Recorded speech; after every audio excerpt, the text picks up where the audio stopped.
Hello, everybody. Do I echo too bad this way? No? Okay.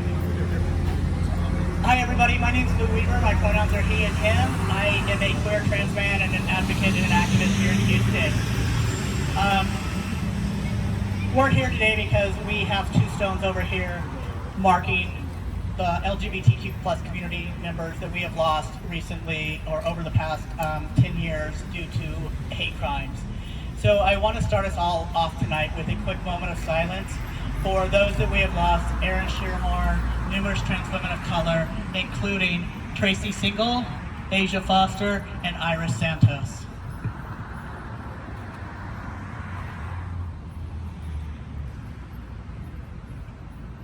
Thank you. I want to introduce you to Alan Everett.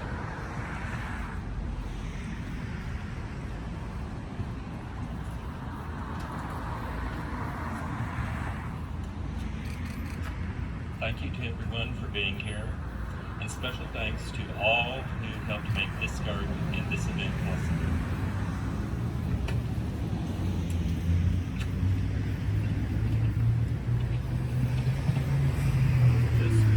Just in case you don't know, the Montrose Remembrance Garden is a place of reflection dedicated to LGBT victims of violence, hate crimes, and bullying. The Transgender Day of Remembrance honors those who lost their lives due to hate and violence over gender identity or expression.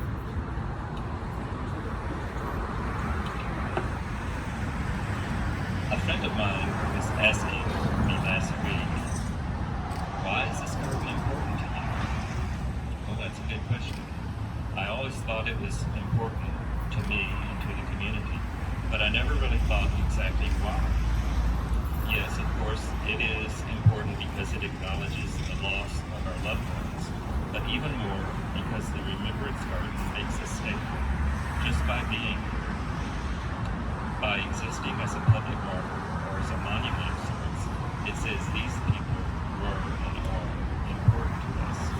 We love them, and we are outraged by the senseless way they were taken away from us, whether done by murder or bullying or other violence, or by any other hate crimes. I recall an experience I had at the garden 5 years ago, shortly after the mass murders at Pulse nightclub in Orlando, Florida. Early one morning, about 2 a.m., I was leaving TC's, saying goodbye to my friend Ramon, and heading towards my car on Hyde Park. I was walking past the Montrose Remembrance Garden, where a lot of people had recently left flowers, candles, letters of sympathy, teddy bears, and such for victims of violence at the Pulse nightclub in Orlando. I was asked by a young man if I was okay. Yes, I answered, but there were several other young people there who were contemplative and who were overwhelmed with grief. We all paused to take it all in and to talk about recent events, including the tragedy in Orlando and the vigils that were being held all over the country for the victims. The young women and men at the garden were telling me how this tragedy was their 911, their Stonewall, their series of assassinations, just as I remembered in my youth for John Kennedy, Martin Luther King, Robert Kennedy, and later for San Francisco's Harvey Milk and Mayor George Moscone. We all felt the sorrow and the grief for the senseless killings that take place, largely because of hatred by one human being towards another human being. For these young people, just barely in their 20s, it was a shocking realization of some horrible realities in the world, something some of them had not experienced before, and it was overwhelming. We all remained in the Montrose Remembrance Garden, lighting candles and consoling each other for over an hour. It was a sad, poignant, yet heartwarming experience for me, even then at my age of 65. Now today, I am elated to know that our little garden finally has a permanent home here within the newly created, beautiful Avondale Promenade Park. Thank you to everyone. Next, we'll hear from Katy Stewart former Executive Director of the Transgender Education Network in Texas.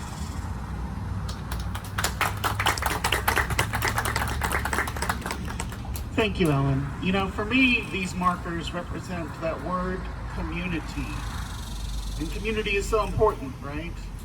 I look out across this crowd and I see community and family, brothers, older brothers, aunts, uncles, all in a family of choice that brings us together in this word community.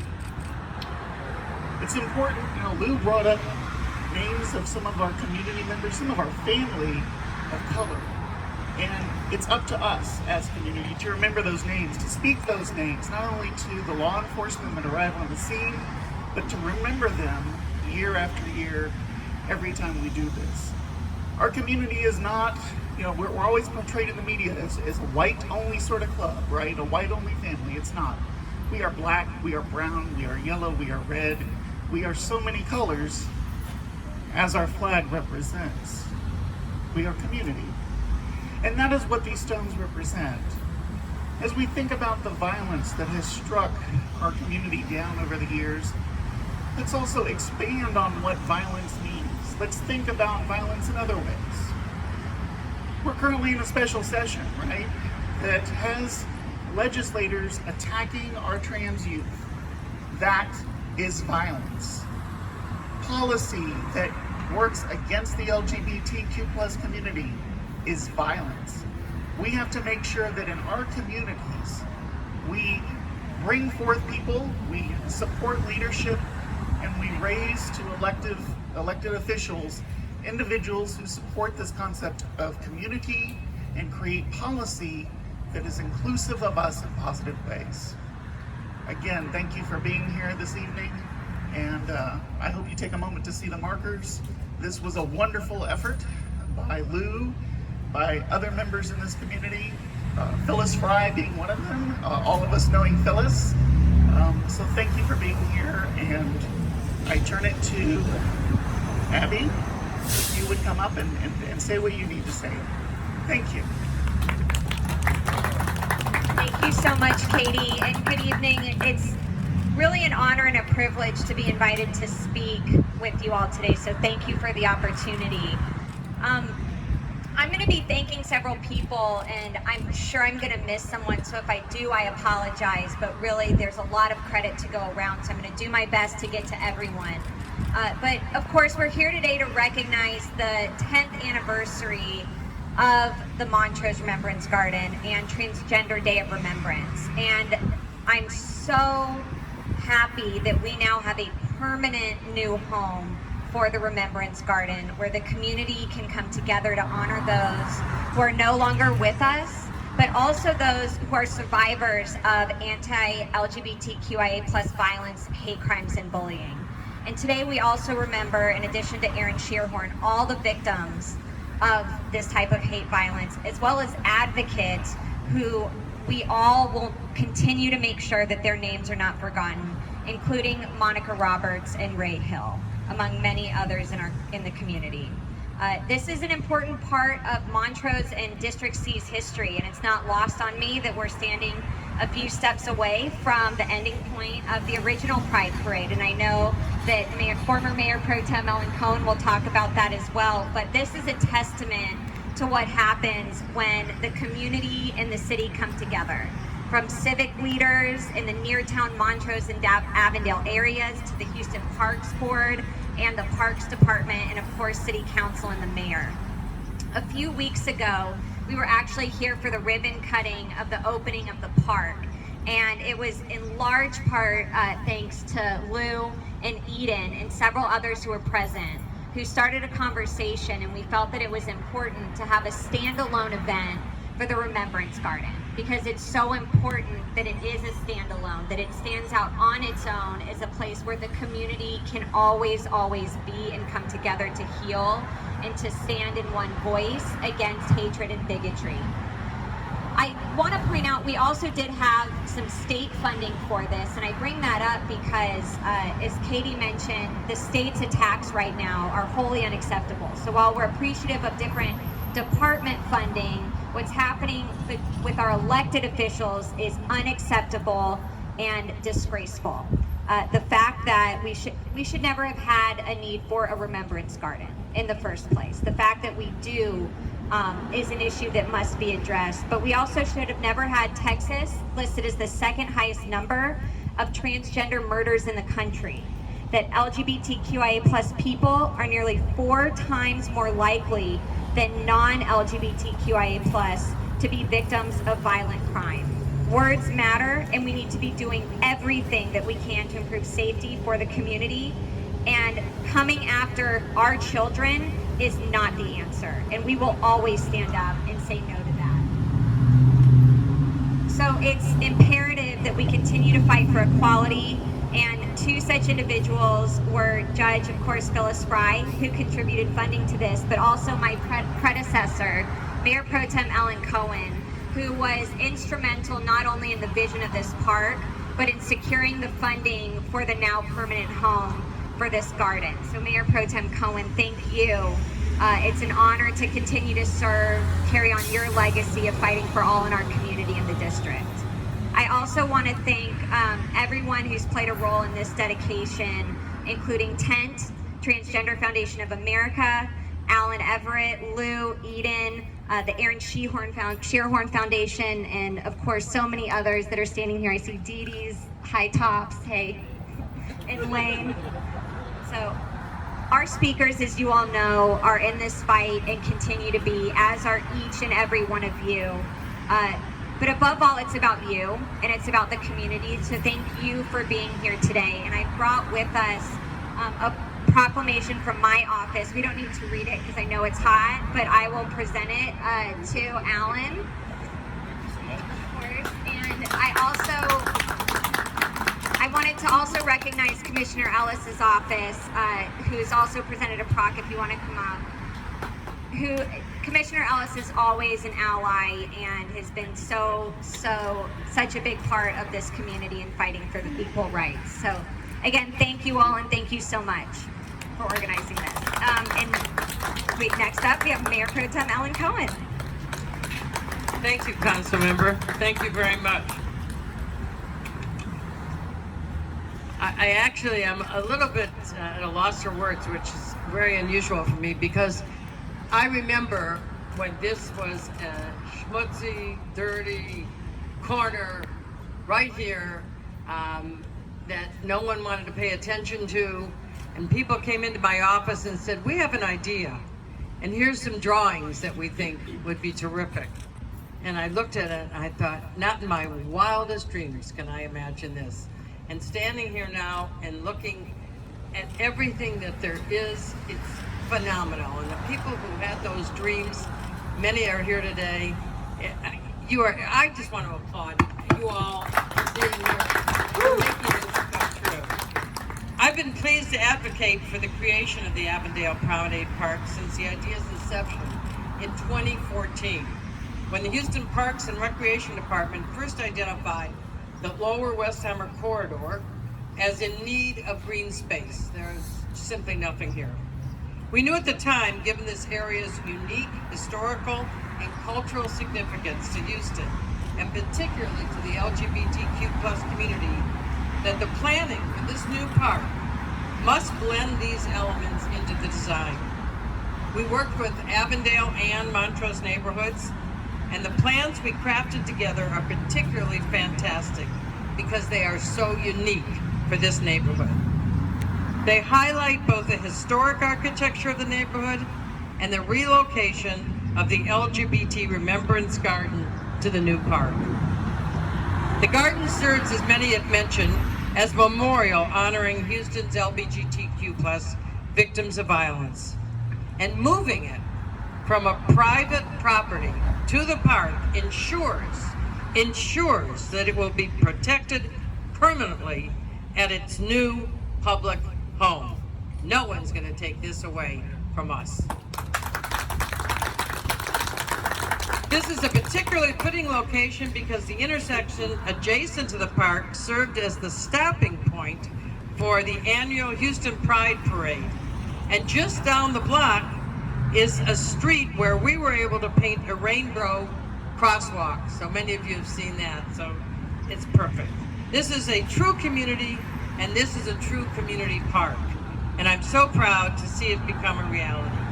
I want to thank Mayors Turner and Parker for their strong support, the Houston Parks and Recreation Department for their hard work and expertise, and especially District C Council Member Abby KAMIN for bringing this project home. She crossed the finish line with it.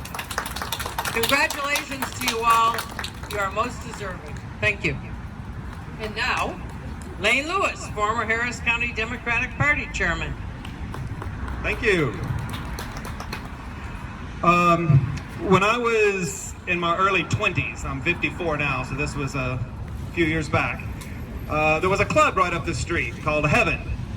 And my friends used to tease me that I would miss my own funeral to be at Heaven on a Saturday night to hear Scooter Bearden play house music, and that is not far from the truth. Now, I was living out in Pasadena, the other gay mecca, as I'm sure you know, those that have been to Pasadena. And I would drive into Houston very early on a Saturday night. Now, there were three main reasons why I would come early to Heaven on a Saturday night. One, you got in free between 10:30 and 11, and I was only about 22, so free was good. They had, I think it was either 50-cent well drinks or dollar well drinks until 11. And again, I was about 22, so cheap drinks were good. But the primary reason I left Pasadena early every Saturday night to get down to Heaven by 10:30 was because we were being hunted. This was probably about 6 to 8 months before Paul Broussard was murdered. But we were literally being hunted in the streets. It was a game for these young men and boys, and I use both of those words loosely. They would come in from Pasadena, the Woodlands, other areas, to hunt gays because fun, I guess, right? How much fun can you have with a baseball bat and a 2x4? And so what I would do is I would get down here right there, right behind Heaven. I forget what that street is called. Hyde Park. And I'd park right there by the stop sign. There used to be a row of kind of crappy houses right there. They're all gone now. But I liked that spot because it was really close to the back parking lot. It was free, I didn't have to pay. And there were houses right there on the corner where the club is and Hamburger Mary's is. So I knew if I needed help, I could run and bang on a door. Again, this was about 6 to 8 months before Paul was killed. One night, I pulled up and I would park, and I would sit in my car and I would wait, because you never wanted to walk alone. So I would sit in my car, and I would wait till another car parked near me, and they would get out, and then I would get out of my car and blend in. One night, the car pulled up, a couple of guys got out, and they began walking towards the back of Heaven. A truck pulled up right in front of it. I didn't pay that much attention to it at the time. I started to get out of my car, and as I did, I heard the passenger in the truck say, "Do you know where Heaven is?" And that caught my attention. One of the guys said yes and began to point. The driver and the passenger locked eyes with me. So now it's 3 guys, not 2. They said thank you. They made a right-hand turn and began going north, I suppose it was. And as they passed by, I was careful not to make eye contact, but I'm a pretty tall guy. So I was able to peek, kind of do one of these over the bed of the truck. And sure enough, there were 2 young men laying flat in the back of the truck, because that was part of the game. They would ask you where a gay club was. If you said you knew, they would come out of the bed of the truck, beat you, jump back in, and race off. I remember when I caught up to the guys that were now kind of in front of me looking behind them, I said, "Guys, you need to get off the street. We get into the bar, because they're gonna come around. They're gonna make the block." Fortunately, nothing happened that night to us. That can't be said for a lot of people. And I wish I could say things have improved, but I'm not so sure they have, particularly for people of color and the trans community. So this space not only reminds us of the past, but it should also serve to remind us to stay vigilant for the future. Thank you.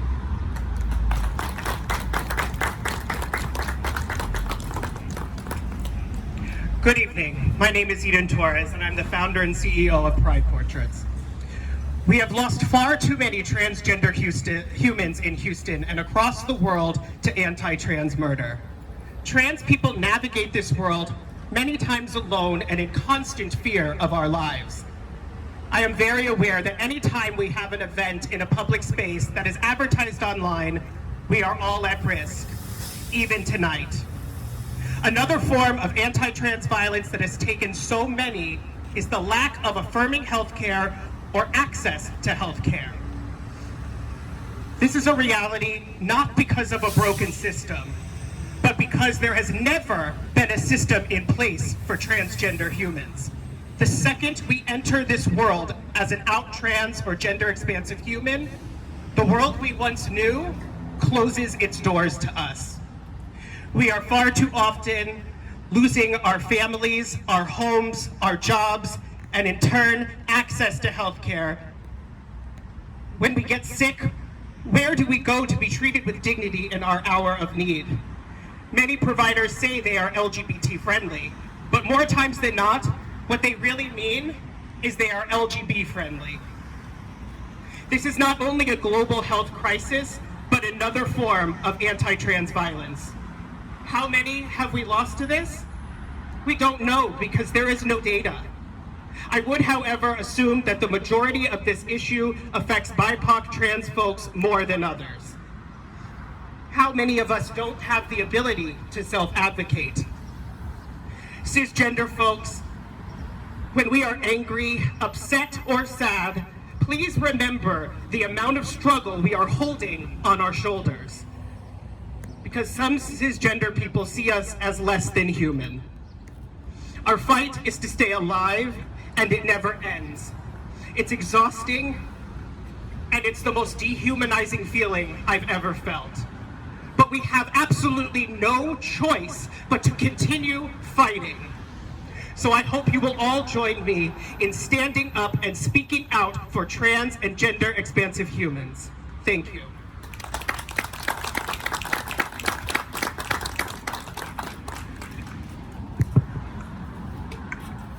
Okay, so my name is Dee Dee Waters. My pronouns are she, her, and hers. Oh, can you all hear me now? Okay.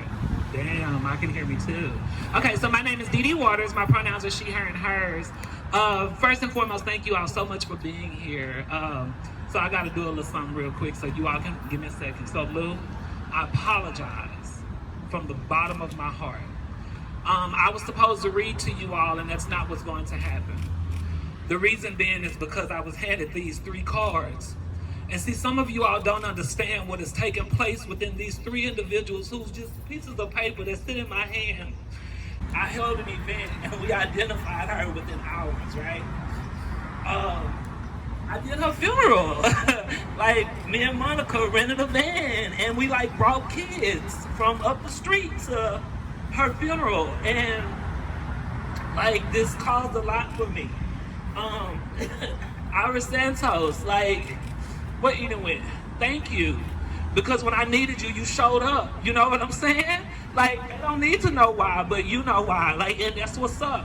Like, you all may not even understand to what capacity, like, this is done.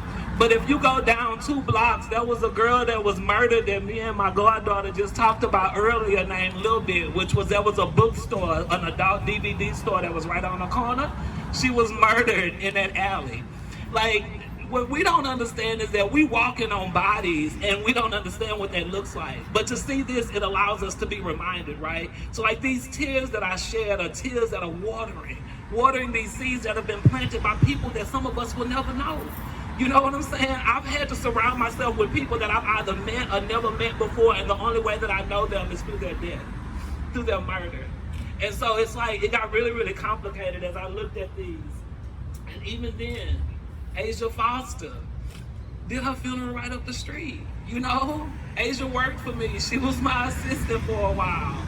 I never thought that she would be the one to be murdered. It is a sad reality for myself that I've come to a place to where I don't want to get close to trans people, specifically black young ones. Because it's a sad reality that one day I will be holding a card or lighting a candle and I'll be saying their names and you all will still live your life and you will go on through it, and that is okay, that is fair. But it's a reality to me that becomes oh so sad. I get tired of seeing people and when they see me all they think about is death and murder and the fact that I've lit a candle for someone. It just becomes a lot. So to see a space like this, where there is an acknowledgement of our murders, of our lives, of our existence, and to see things that things are born here. And like, until you all are able to get that, it means so much. And so I ask that regardless of all of the people whose names we say, that we be mindful of the names that we don't say, right? And that within that we look at these trees, and we not be worried about the names, but we look at the life that comes from within these trees. You know, I was taught once by an old wise person. She said that whenever the trees grow, it wasn't about the bark, it wasn't about the limbs, it was about the leaves that helped to cleanse the oxygen so that we could simply breathe. So as I look at these trees and these plants and I see this grass and I see this nature that comes around, it gives me hope. It allows me to know that if I don't wake up tomorrow morning, that will be a way for people to be remembered, and it don't have to be by me. And that's a sad reality. But I will let you all know that it is greatly appreciated because it's something that's needed. So although I wasn't able to perform or to read for you all on today, it's extremely overwhelming. Like, just to think about the number of funerals that I've done, the number of people whose names I've called out and lit candles for, the number of these people who I knew, you know what I'm saying? And to see these three, and for y'all to not even know that there was over 30. Like, there's a person right now who's trans that was just shot recently, who's paralyzed dang near. And like, this is what's happening in our city, in our state. So this is one step. Like, on the real, this gentleman was talking about like being on the street, right? So 2 blocks over where Lil Bit had got murdered at, you know how like you was talking about people on the back of the truck? See, we was doing survival sex work. They didn't hide on the back of the truck. They leaned themselves out the windows and shot us with BB guns, paint guns, real guns. Like, you know, threw bricks at us, eggs at us, food, all kinds of stuff. So just to see something here, it makes me feel a little bit prouder because I feel like it's a slap in the face to the people who spit in ours. So thank you all so much for being here. My bad, I'm crying. But, you know, it really, really means a lot. And it's good to see you all here. And honestly, even without seeing you all here, it's good to see something like this here. I never thought that whenever I laid people to rest, that would be a space that people can come to and not have to see a cemetery to be able to remember and acknowledge what is taking place. So this means a lot. So shout out to all of you that were involved, and thank you so much.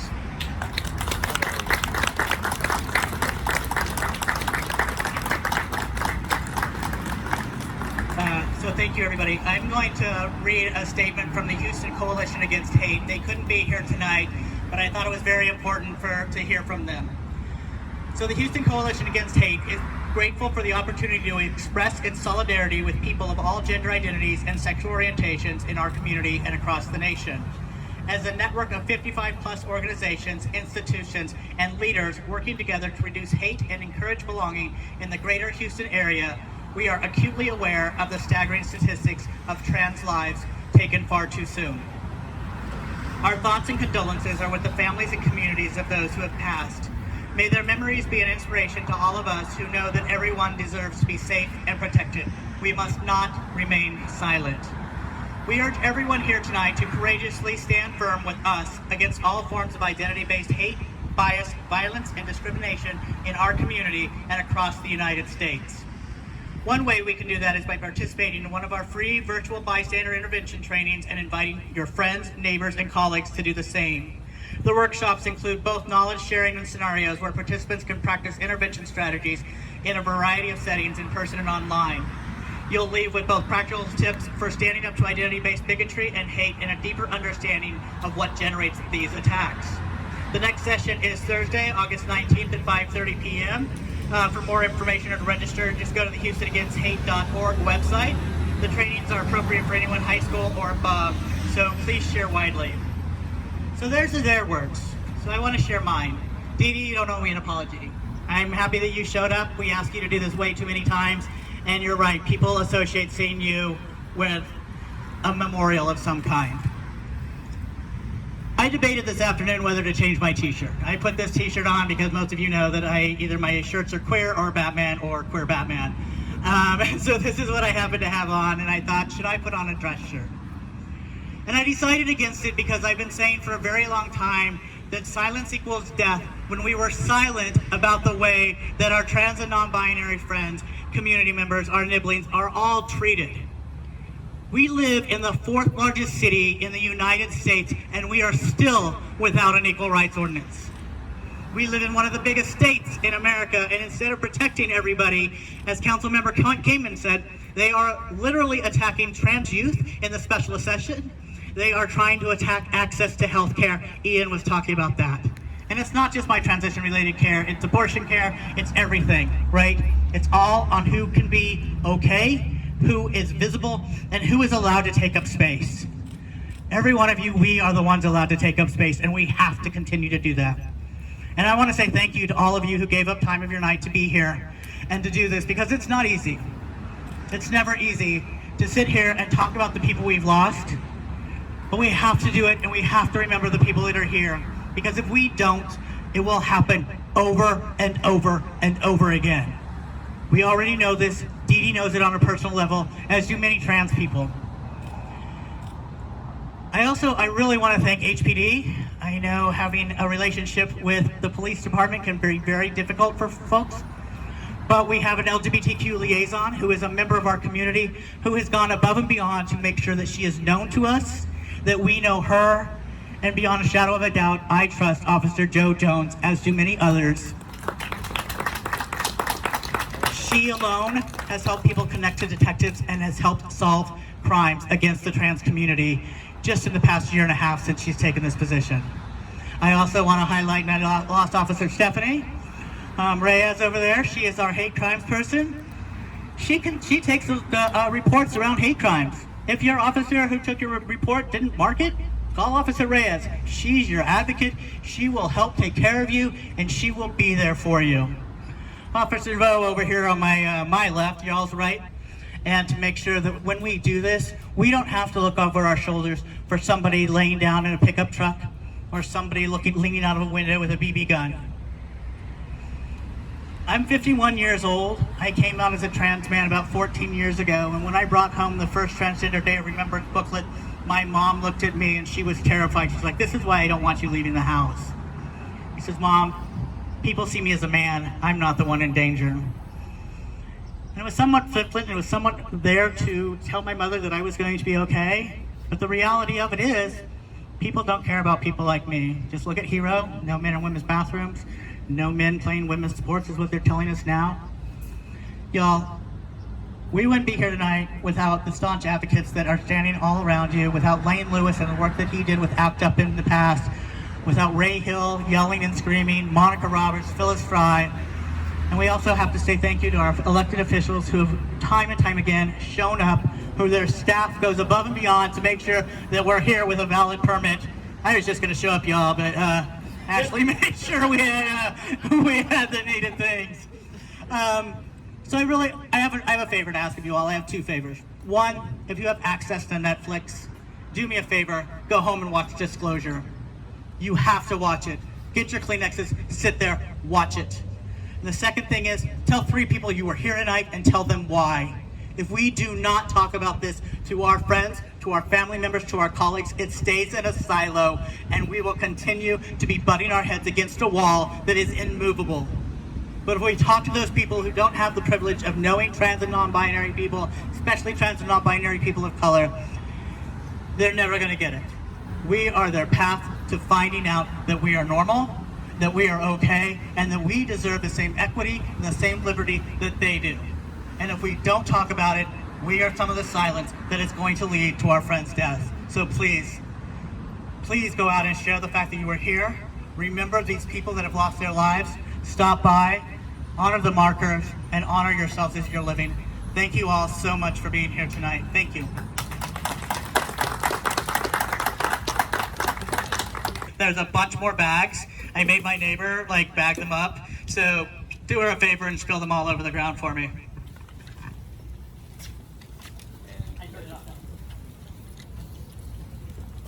Let me invite you to walk over to the triangular flower bed over there. That's where the actual core of the Montrose Remembrance Garden is. And that's where we have the two plaques, the one for the Montrose Remembrance Garden and the one for the Transgender Day of Remembrance. Thank you.